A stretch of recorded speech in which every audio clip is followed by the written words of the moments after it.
This is Channels Television's breaking news.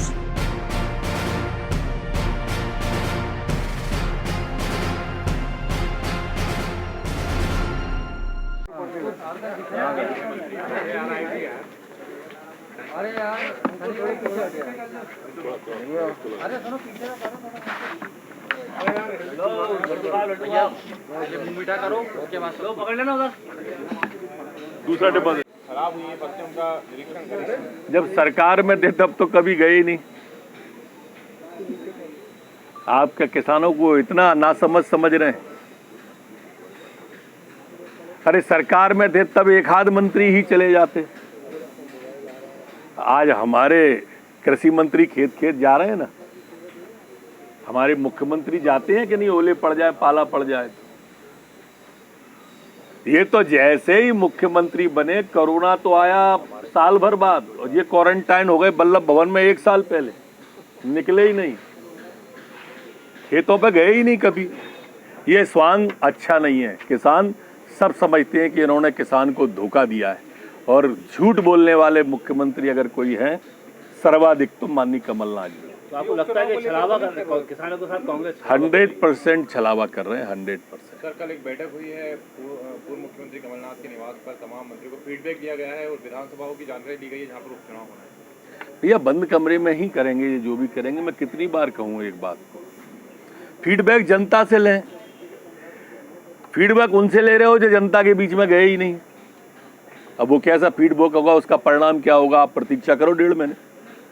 सरकार बनने का प्रचंड बहुमत से हम उपचुनाव जीतेंगे। प्रचंड बहुमत से तो जब हम 15 साल रहे तब नहीं आ पाए, वो तब भी अल्पमति रहा, बहुमत तब भी नहीं आया।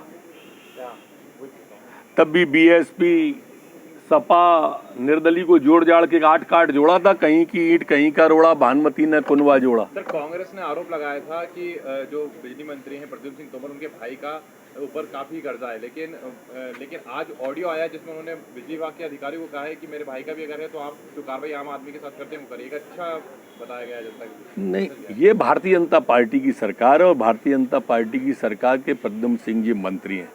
और मैं आपकी जानकारी में दूँ, वो सिर्फ ऑडियो नहीं है, वो मीटर बिजली का कनेक्शन काट दिया गया है।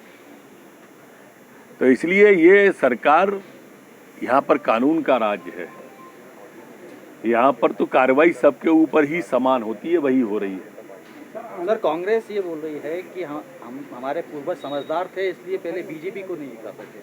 बेरोजगारी बढ़ रही है, कोरोना बढ़ रहा है, इन सब चीज़ों को लेकर उनके पूर्वज कैसे थे वो तो निकल के आ चुका है पूरा, कैसे देश बर्बादी के कगार पे आया है। काश पहले कोई मोदी आए होते तो जैसे भारत माता का मस्तक आज विश्व में गौरवान्वित हो रहा है, शायद हो गया होता। उनके जितने पूर्वज हैं हमारे सब देखे हुए हैं, जाने मिले हुए हैं। सर ये 1 सितंबर से अनलॉक को लेकर कुछ और बदलाव करने जा रहे हैं क्या? इस तरीके से व्यवस्था केंद्र सरकार की गाइडलाइन आने वाली है उस संबंध में। उनकी केंद्र सरकार की अनलॉक के बारे में गाइडलाइन आने के बाद में राज्य सरकार तय करेगी। सर सुप्रीम कोर्ट ने कहा है कि जुलूस ना निकालें, मुहर्रम हो या कोई भी अन्य। निश्चित रूप से सुप्रीम कोर्ट के आदेश का अक्षर से पालन किया जाएगा। जो भी सुप्रीम कोर्ट आदेश देता है वो सम्मानित संस्था है, और सरकार द्वारा नहीं, ये तो आम जन के द्वारा भी उसका पालन किया जाना चाहिए। कुछ और सहूलियतें भी लोगों को मिल सकती है 1 सितंबर से, यानी अनलॉक संभावनाएं हैं। थोड़ा गाइडलाइन की प्रतीक्षा करें, आज थोड़ा जल्दी हो जाएगा। जाऊं कितना कर्ज माफ हुआ, खासतौर पर बीजेपी के भी कई नेताओं का नाम शामिल है। आप कहते हो कि कर्जा माफ अभी नहीं हुआ किसानों का।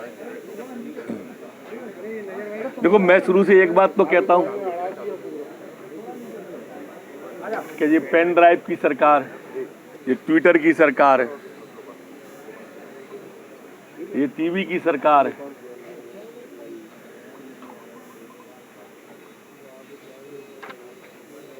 भाई अगर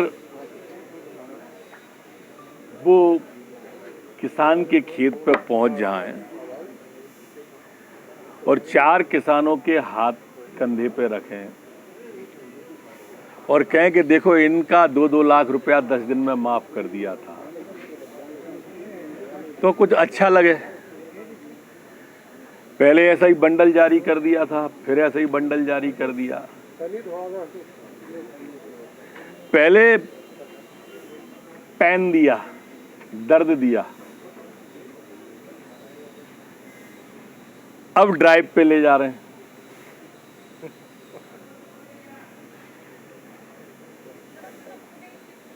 पहले पेन दिया झूठा कर्ज माफी का वादा करके,